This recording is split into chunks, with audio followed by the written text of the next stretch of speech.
রক্ত লাল রক্ত লাল রক্ত লাল জোয়ার এসেছে জনসমুদ্রে রক্ত লাল রক্ত লাল রক্ত লাল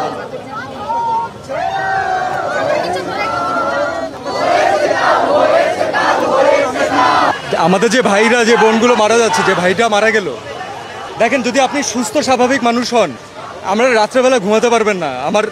আমার কানে এখনো বাজে যে কারো পানি লাগবে, কত পানি আসছে এখন, কারো পানি লাগবে। তো এটা যতদিন মাথায় থাকবে ততদিন পর্যন্ত আমরা শান্তিতে ঘুমাতে পারবো না। এবং এটা দেশের একজন নাগরিক হিসাবে আমরা তো সারা জীবন মানুষের জন্যই কাজ করেছি। আমরা যারা এন্টারটেনমেন্ট ইন্ডাস্ট্রিতে কাজ করি, আমরা কার জন্য কাজ করি? কোনো ইন্ডিভিজুয়ালকে দেখানোর জন্য কাজ করি না, আমরা দেশের মানুষের জন্য কাজ করি।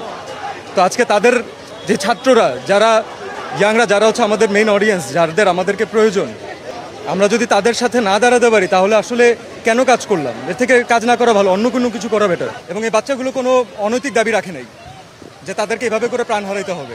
এক একজন বাবা মার আহাজারি, এটা যার যায় সে বুঝে ভাই। সো এটা আমি জানি না আসলে এখানে কতটুকু আসলে এখানে ঢেকে ঢেকে বলা পসিবল।